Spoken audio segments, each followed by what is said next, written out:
Bless all the paths our feet walk to be free. Bless all the paths our feet walk to be free. Would you know what to say? Would you know how to talk when you met him that day? Would you tell him he's wrong, to do it your way? And if he doesn't succumb, well then just go away. Would you tell him he smelled and offended your sight? Regardless of struggles, who cares of his plight? Would you notice his brawn and think him unkind? Or forget him his heart for the dis-ease of his mind? Could you look in her eyes without feelings of shame for misconduct or deeds or times that you've laid blame? Would you tell her she's gorgeous, you like her fine curves, no mind what she's thinking as long as she serves? If God were you, would you know how to be? Would you bestow grace to the people and let them live free? If God were me, then how would you act? Would you barrage me with prayers, your wishes, my pact? If God were the we, the us and the now, would you accept this as law and forever allow us to take turns, first mine, then yours, with our faith moving mountains, whilst our love opens doors? Well, I'll tell you a secret, the truth now be told. God has been one of us since ages of old. God is the we that forever stands true. God lives in wonder, for God lives in you. I hope you so breathe in one. Thank you. Put that there. I'm going to negotiate my water closer to me. I need a non-drip cup. So, I'm going to go with the very last line first. Oh no, it's not the very last line. Last stanza. So God has been one of us since the ages of old. How many people believe that? I do. Part of the New Thought walk is a walk towards this. But let's just pretend for a minute. What if God was one of us? Literally, just one. How would you act? What would you do? What would you do when you met him or her? How would you be? We've all grown up with this, most of us, Christian belief system of a God out there. A God that, since we've been little babies, have been praying to and seeking forgiveness, seeking rewards, seeking happiness, seeking hugs, seeking love, seeking. And since I've been walking the planet, I've known God in a different way than I was taught. Because I already knew the God, and then I started getting taught about the God, and it was conflicting with what I knew. Some of the stories in the Bible were actually upsetting me and hurting my heart. One of the stories in the Bible that hurt my heart the most was the story of Abraham, because I didn't get that one as a little kid. The God that lived in me would never make his child kill his child to prove his love. That was an egotistical God. That was a story, I think, written about lessons of love, lessons of loyalty, lessons of obedience to our own self, and where we're willing to sacrifice to be true to the self inside.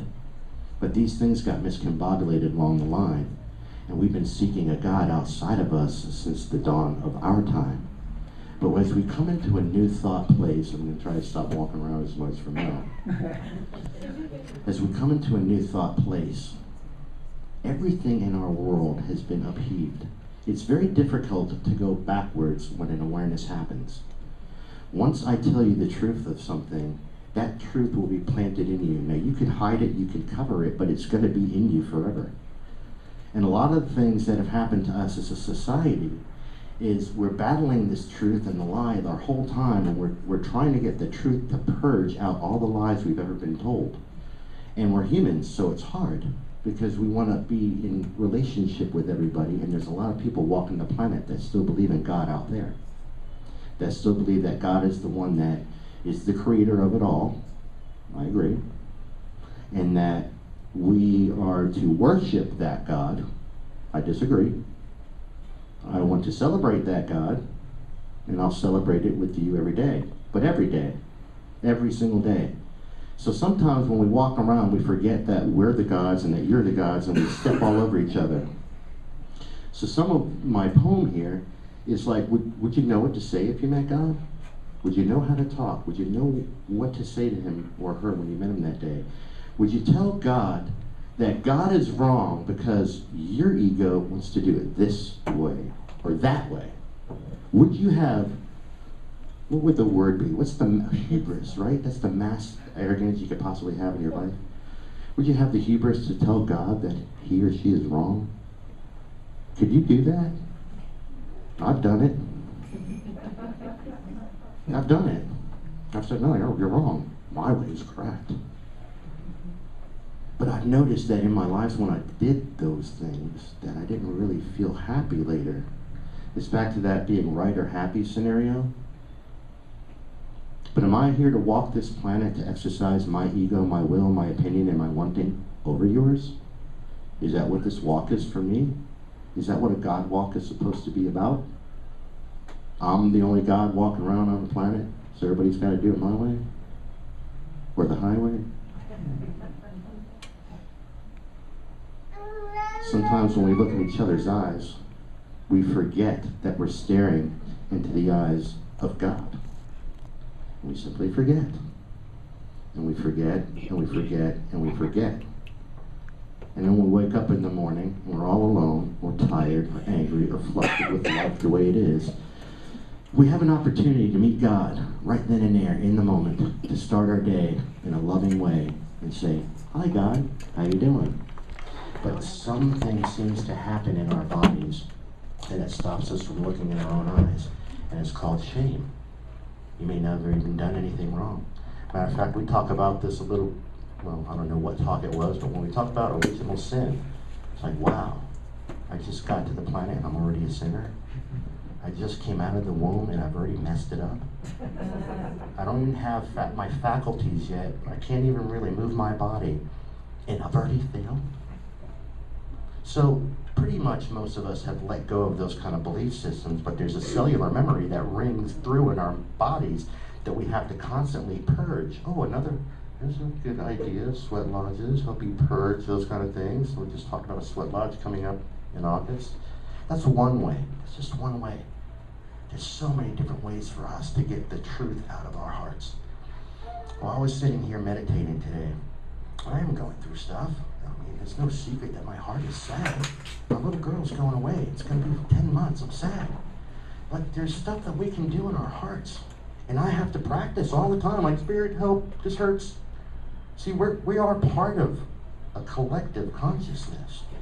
You know, Becky said perfectly today in the prayer, because it's exactly the example I was going to give, is the water in the sea, or a bowl, or a cup even. It doesn't matter. But everybody can visualize water, right? I know Scott's not that visual, but you can visualize water, right? Made a smart aleck to him. So when we look at water, we can see the principles and the property of water, and we stick our finger in and we pull it out. We got one drop of water at the edge of our finger. That's you. That's me. That's that I, that little ego that's walking around the planet. But I still have all the same principles and properties of that water. I still am the same God. But if I flick that one water drop on you, you're just going to get a little water on you.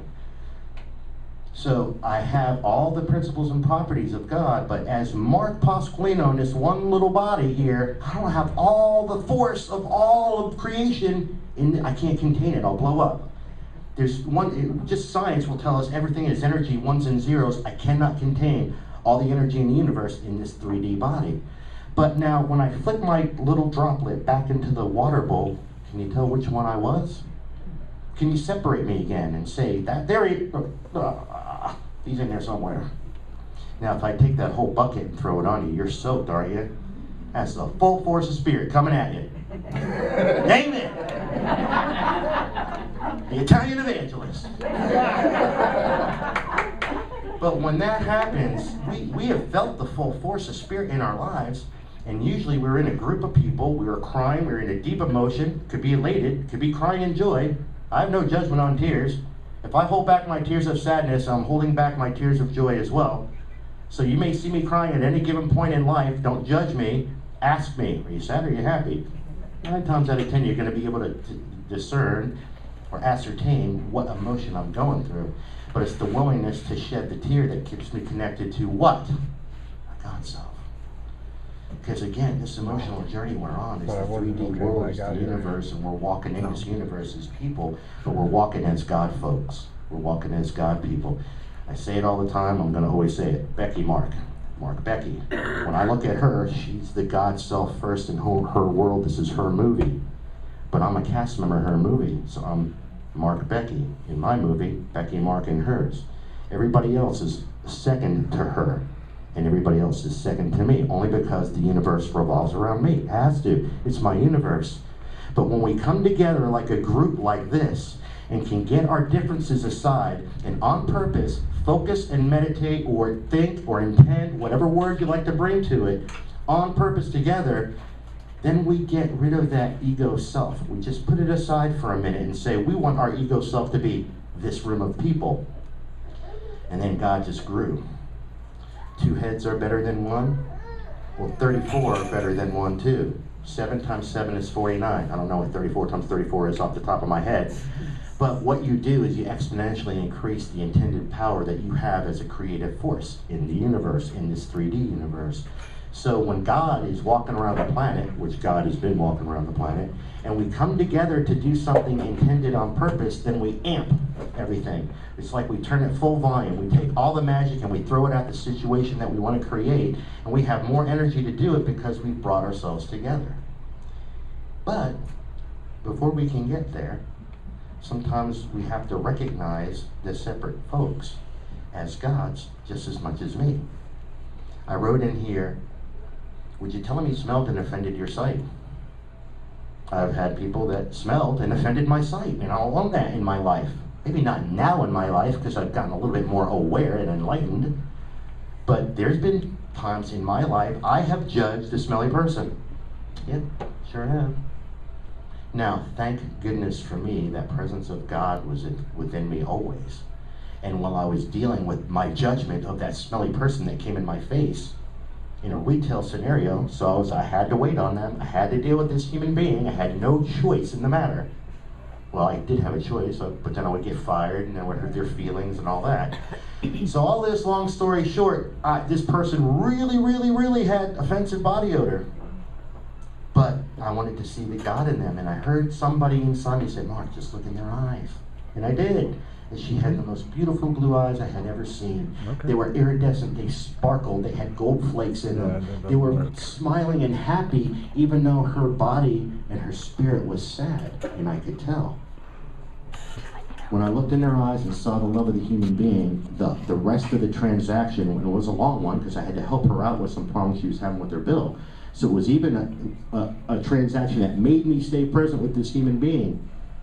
And that little voice that said, Mark, just look in her eyes, just look in her eyes, made me see the God in her. And when I saw the God in her, I smelled flowers. I swear to God to you, I promise to you, I am telling the truth, that the smell went away and I started smelling perfume, but natural perfume, fragrant perfume.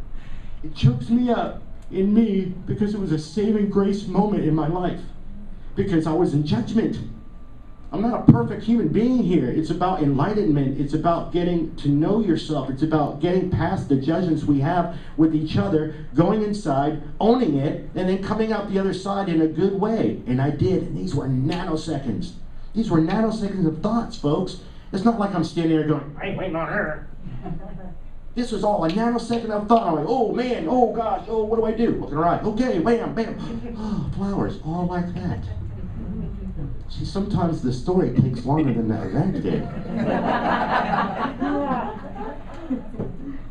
And breathe into that, because sometimes we get stuck in our stories too. Well, you know what that God did to me? I mean, that guy did to me? I processed that one. This one? The Italian coming out. I processed this one. How many people have ever had their feelings hurt? How many families have ever had their feelings hurt by another human? Yeah, set you up on that one, right? Although, have you ever had your feelings hurt by your pet or your cat? Or I have. Why are you barking at me? I love animals. Right? Why'd you bite me? Why'd you sting me? So we can get our feelings hurt from any one of God's creatures, any one of our kindred spirits. But it's about going inside and realizing that we're connected to this. If I know that I am the God, that you are the God, then I'm probably not going to get my feelings hurt as much. But if I stick over here and forget I'm God, one, that was my first mistake, misstep. No harm, no foul. Nobody's going to flog you for it. But that was the first mistake I made, would be to forget I'm God. Because when I see through the eyes of God, I'm loving. I see love. I see your wonder. I see what your talents are. I see what you bring to this earth in your earth walk. When I look through the eyes of my own ego, oh, man, you don't want to know me. Because okay, I'm a writer. I write real nice poems and stuff. This is what I always tell people. Can you imagine if Mark went south, what kind of crap he'd write? I'll compete with Stephen King any day of the week. It's the balance. If I were to say, no, I don't have anything ill within me, I could never think a hurtful thought. I could think them, but thank goodness I have that barometer in me, or that emotional state in me, or that essence of purity in that child within me that will refuse to act on those hurtful deeds. This was what this line was. Could you look in our eyes without feelings of shame from its conduct or deeds or times you've laid blame? Can you look in God's eyes without shame, even though you know as a human being you've walked an imperfect life? This is a hard one, folks. We have been programmed to bow our heads in shame to the presence of God. And I'm telling you, God will go like this to you every single time. Every single time. You look in the eyes of the next person that you meet, the next God you meet, the next goddess you meet, and know that there is no shame in this universe except for the pain that you're willing to hold on to. You, perfect timing with I Surrender, because part of me was having a hard time getting through that song, because obviously I'm going through major changes in my life right now, but we all are. I'm no different than any one of you. This moment, this is my story. But like Becky said in the meditation, in the prayer to the peace, well, you know what I mean, the prayer to the offering today, I always get my brain back after the talk, just so you know. Because I'm talking from here, and that's the wonderful part about being in the now. I don't need to add anything right now. I really don't need my brain right now. You guys will get the words, but my point was, he was talking about when you hurt, I hurt. When you're in joy, I'm in joy. That is the connectedness of us all. I'm still saying the prayers of the people every morning. These are your prayers from New Year's Eve ceremony, but it was the same point. Your burdens are my burdens. Your prayers are my prayers. Your successes in life are mine as well, and so are your failures. If we're willing to be in a community, and we are, we're set up here, we keep coming and see each other, but how many times are we walking in each other's life saying my way or the highway? How many times are we walking each other's life looking down because we're in shame of what we might have done before, how we might have stepped on the other person's toes before? We forget that all we had to do is really say we're sorry. I'm a pretty easy guy, man. If you have a sincere apology for me, I'm done. I'll melt. I'm done. If it's fake, your spirit knows it. And that's my crap to deal with. Meaning forgiveness is still an inside job. I'm still forgiving for me and for the world and for you from that perspective, but it's my heart that's holding hate, discontent, sadness, whatever emotion. It's my heart. It's my 3D body. Now, we can feel each other's pain, but this is my experience. Yours is yours, and yours is yours. As we come together in experiences, we empathize or even become an empath. That is some of the talents that some of you people have, that you can feel and process someone else's pain. But that's a choice. You can turn that valve off. On your own, that's an agreement you made this lifetime to walk the planet. You will be feeling your own pain. You will be feeling your own joy. You can cut yourself off from it. That we've talked about those things. That generally leaves a sad, unhappy, dead inside person. We're talking about getting in touch with this part of you, knowing that when I look in Loretta's eyes, I'm seeing God. I just simply am seeing God. and to know it every single day. Doesn't, you know, Rose and I were talking the other day, and we were talking about practice makes progress. And I used to say practice makes perfect too. And then our friend David Roth comes and sings a song and changes a statement in my world. How many times have we been willing to let someone change a statement in our world to a good statement? Something that gives us a nice mantra. Because practice does make progress. This is not about perfecting anything. I don't want to be perfect, but I do want to progress. And just be with it. Yeah! Amen. All of a sudden I heard the soul music. Yeah, it's back. And it's all good. I just happened to notice it. I'm being silly. We're just coming along with that one. Yeah. It's a sing along. Sing with the God selves. It distracted me a little bit. I'm just coming back. No, not you. You're great, thank you. God, Judy. How many of us feel a little twinge of blasphemy in our bodies, just cellular memory, when we say, I'm God? Man, I am popping us on the threshold of our belief systems. We're breaking rules here. What do you mean you're God? Oh my God. I don't want to stand next to you. Lightning might hit. And if you wanted to judge me, you go, judging from your life lately, I really don't want to stand next to you. You gotta make fun of it. I walked in tears too, so it's all good. It's all good, because this is the truth of what I believe. These are the things that some of what happened for me in my near-death experiences, where I got all my bubbles popped about what God was, and I've been bouncing my head against the wall for 20 years trying to get it out of my body and trying to deal with some of the hurts and pains that I have as an earth walker. So that's what I am. I'm an earth walker. We all are. Unless you walked on the moon, nobody in this room has. We're earth walkers. We're in the 3D world. We're on this particular planet, this particular lifetime. Again, these are all up for debate in your own belief systems. But I'm going to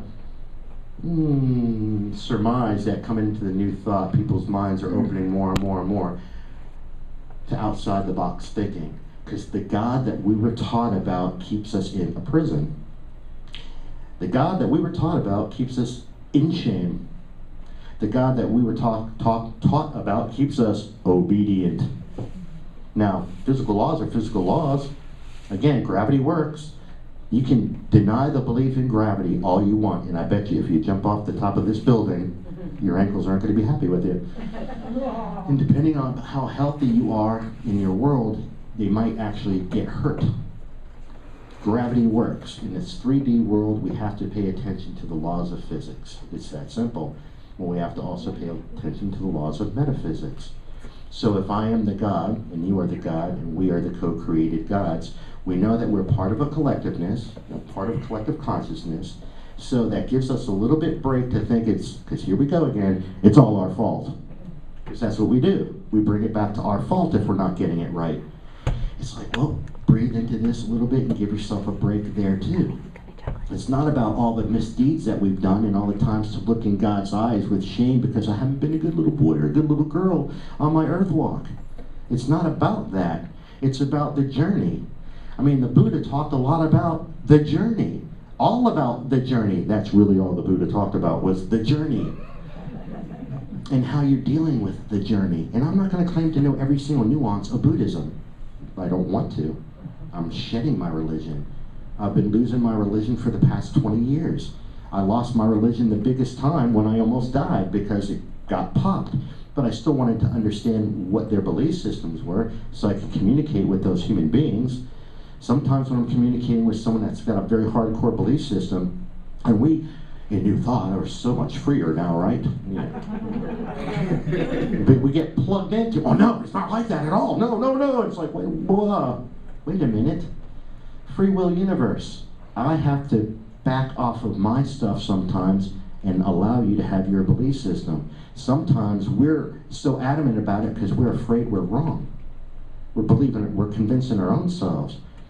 That's what, again, the parable of the sower is one of the most important teachings that Jesus ever brought to us, because he was talking about what you do with that seed of truth. We know this to be a truth. We know that we co-create this reality, but sometimes our seeds get stuck in the thorns. We're just trying to get through this life, and as soon as something happens in life that is contrary to airy-fairiness, metaphysics, all is wonderful in the world, we want to go into doubt and go, see, I knew this stuff wasn't real. And I'm telling you, the whole time that I walked through this last year of crap, that I still believe, 100%, my faith is not shaken. I've just been a sad person. I've been processing grief. But I don't think God left. I don't think that I left. I'm a little confused about the script change, and I'm still understanding what's unfolding for me in my life, as any one of us in life will do. But breathe into it. Know that the next person I meet may be the God self that I created to come and hug me, inspire me, yell at me. Sometimes that happens and I don't like it, but sometimes we needed it, as long as it was loving. I'd rather get yelled at by someone I love than someone I don't love. Does that make sense? Yeah, anybody? It's like, if you're going to scold me, at least I know that you're scolding me because you love me and you're helping you, even if you're wrong. You know what? Sometimes people have yelled at me and they totally missed the boat. They thought I was stuck somewhere. And no! Smack, smack, smack. And I'm like, what are you doing? And I'm like, well, you were stuck. I'm like, no, I sat down. Oh, sorry. They wanted to help me. And that's okay. We have to learn forgiveness for those moments too, because somewhere along the line, I still created that. I still created that person coming there. This is the hard one, folks. This is the hardest one for us to recognize sometimes, when we have another human being come in our face. Whoever the human being is probably less with us than people out there. Those folks that don't really know God like we do. They're the ones who need to change and just go away, right? They have to succumb to our will because we're God folks, and they're just what? For God folks. Yeah. So what we have to do, this is the hardest part. This is the one that sucks sometimes. We have to take a higher responsibility because we know more. Let's take it down to the most fundamental things.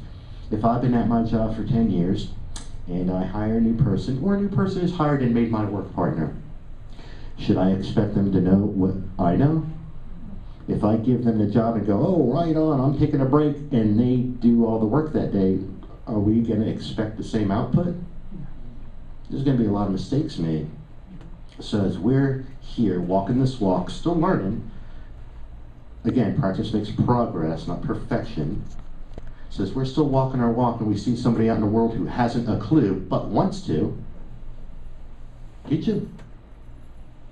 Be with them. Show them God. Say, hey, look in my eyes. Are you going to be afraid to?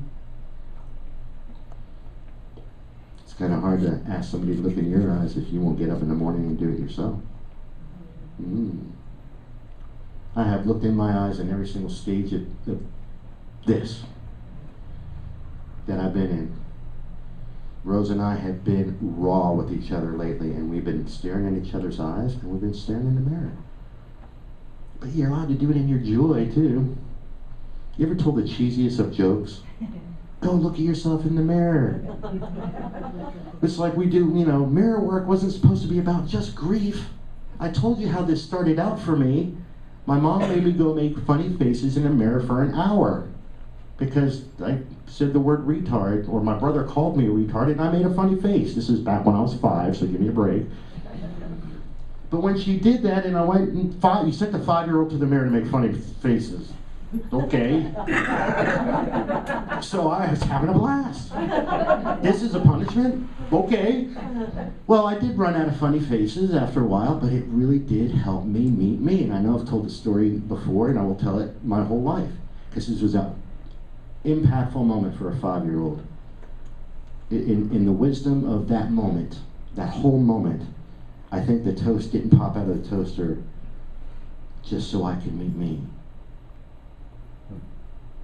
Because that's how it all started. I took my knife in the toaster to get it out. My brother called me a name, even though the electricity was off, and I was intelligent enough to know I wasn't getting electrocuted, but whatever.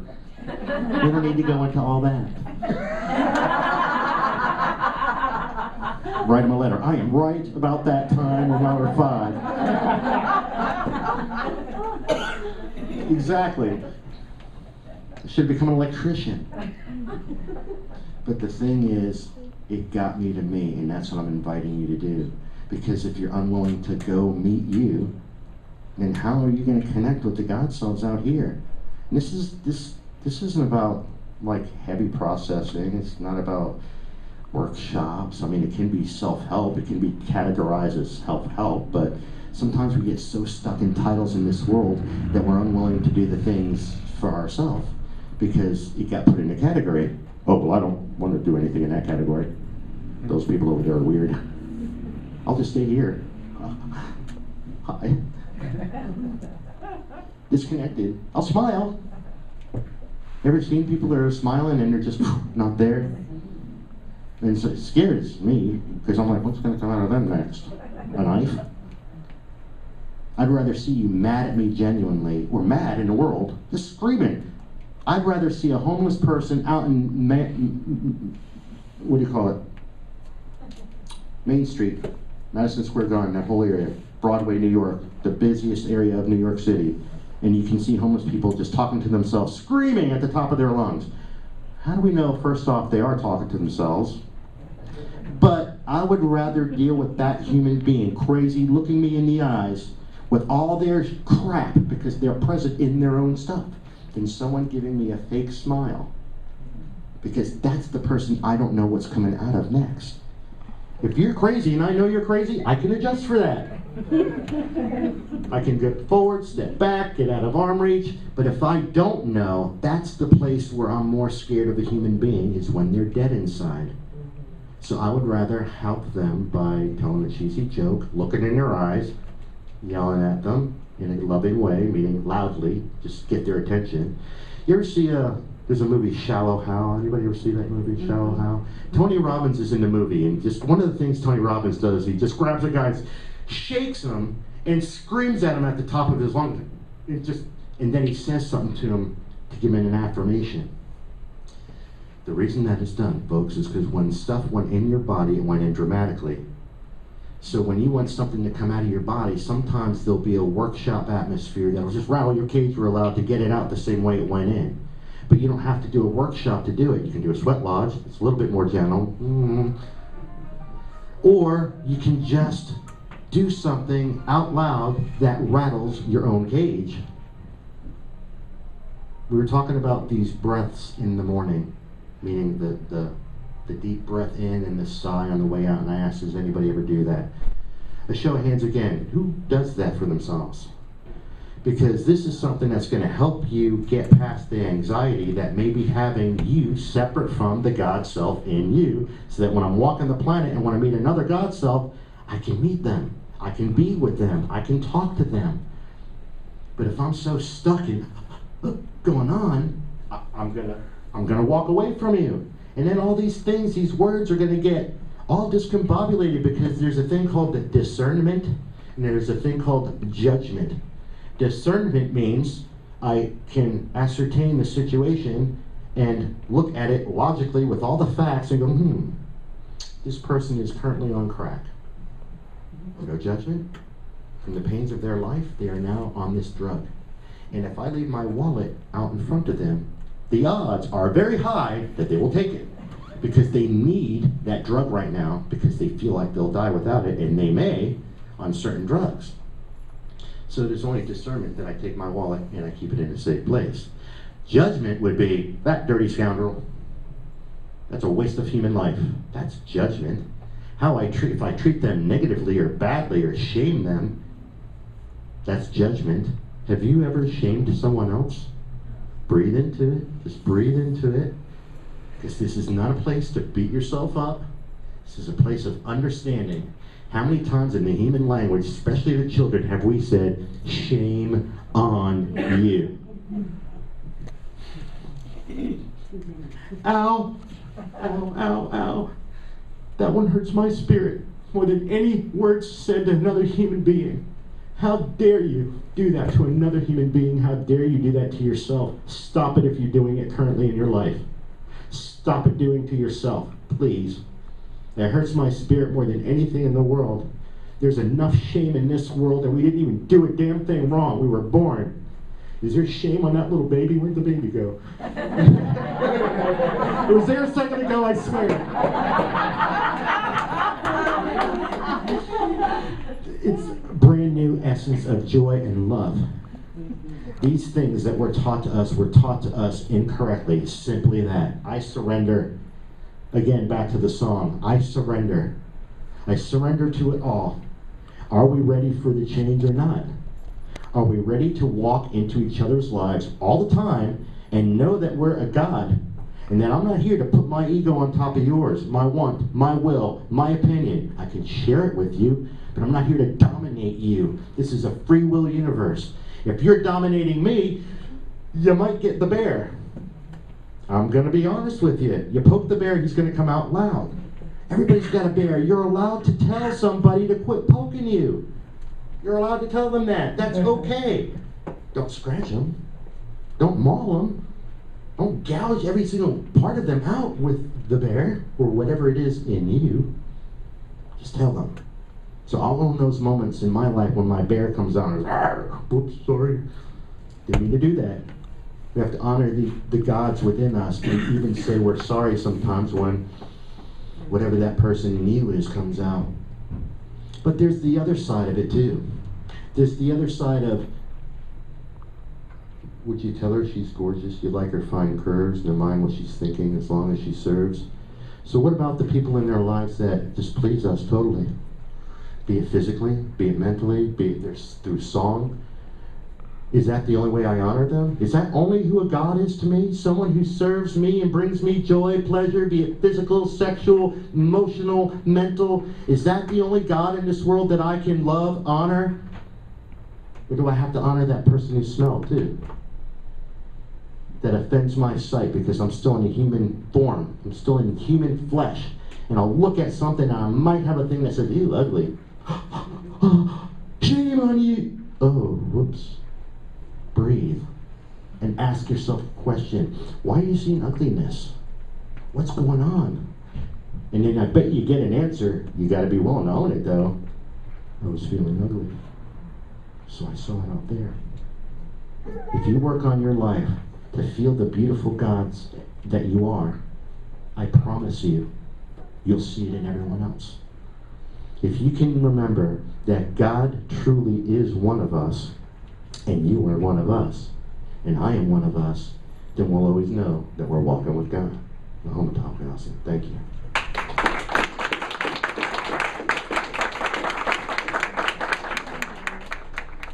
Ready? Sure. 1, 2, 3, 4.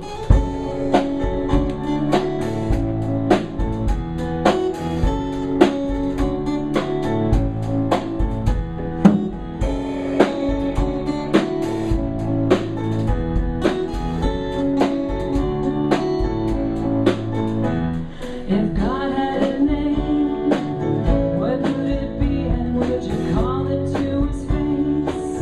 If you were faced with him in all his glory, what would you ask if you had just one question? Yeah, God is great.